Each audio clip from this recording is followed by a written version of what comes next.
Em Romanos capítulo 8 diz: Portanto, agora já não há condenação para os que estão em Cristo Jesus, porque por meio de Cristo Jesus, a lei do Espírito de vida me libertou da lei do pecado e da morte. Porque aquilo que a lei fora incapaz de fazer, por estar enfraquecida pela carne, Deus o fez, enviando seu próprio Filho, à semelhança do homem pecador, como oferta pelo pecado. E assim condenou o pecado na carne, a fim de que as justas exigências da lei fossem plenamente satisfeitas em nós, que não vivemos segundo a carne, mas segundo o Espírito. Quem vive segundo a carne tem a mente voltada para o que a carne deseja. Mas quem, de acordo com o Espírito, tem a mente voltada para o que o Espírito deseja. A mentalidade da carne é morte, mas a mentalidade do Espírito é vida e paz. A mentalidade da carne é inimiga de Deus, porque não se submete à lei de Deus, nem pode fazê-lo. Quem é dominado pela carne não pode agradar a Deus. Entretanto, vocês não estão sob o domínio da carne, mas do Espírito. Se de fato o Espírito de Deus habita em vocês. E, se alguém não tem o Espírito de Cristo, não pertence a Cristo. Mas se Cristo está em vocês, o corpo está morto por causa do pecado, mas o Espírito está vivo por causa da justiça.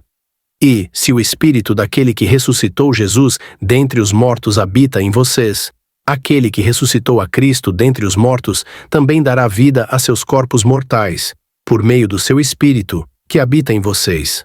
Portanto, irmãos, estamos em dívida, não para com a carne, para vivermos sujeitos a ela.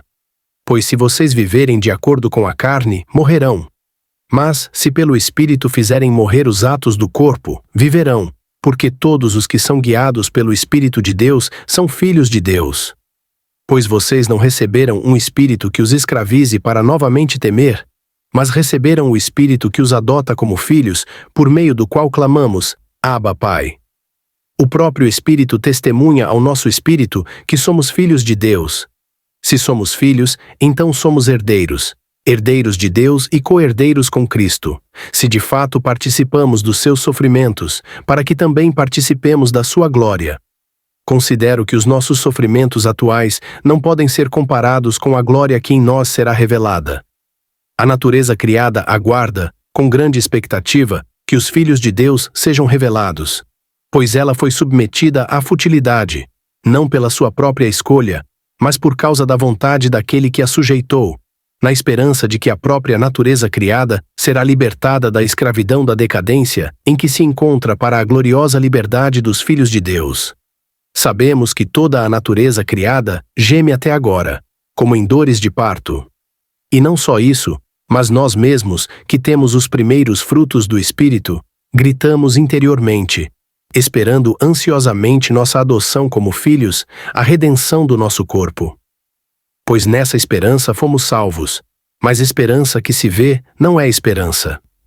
Quem espera por aquilo que está vendo? Mas se esperamos o que ainda não vemos, aguardamos-o pacientemente. Da mesma forma, o Espírito nos ajuda em nossa fraqueza, pois não sabemos como orar. Mas o próprio Espírito intercede por nós com gemidos inexprimíveis.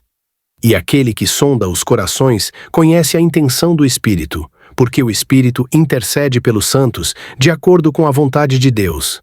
Sabemos que Deus age em todas as coisas para o bem daqueles que o amam, dos que foram chamados de acordo com o seu propósito. Pois aqueles que de antemão conheceu, também os predestinou para serem conformes à imagem de seu Filho, a fim de que ele seja o primogênito entre muitos irmãos. E aos que predestinou, também chamou. Aos que chamou, também justificou. Aos que justificou, também glorificou. Que diremos, pois, diante dessas coisas? Se Deus é por nós, quem será contra nós? Aquele que não poupou a seu próprio Filho, mas o entregou por todos nós, como não nos dará juntamente com ele, e de graça, todas as coisas? Quem fará alguma acusação contra os escolhidos de Deus? É Deus quem os justifica. Quem os condenará? Foi Cristo Jesus que morreu, e mais, que ressuscitou e está à direita de Deus, e também intercede por nós.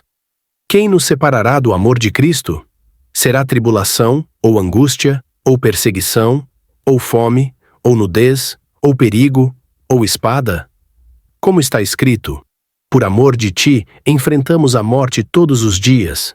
Somos considerados como ovelhas destinadas ao matadouro. Mas em todas estas coisas somos mais que vencedores, por meio daquele que nos amou. Pois estou convencido de que nem morte nem vida, nem anjos nem demônios, nem o presente nem o futuro, nem quaisquer poderes, nem altura nem profundidade, nem qualquer outra coisa na criação será capaz de nos separar do amor de Deus que está em Cristo Jesus, nosso Senhor.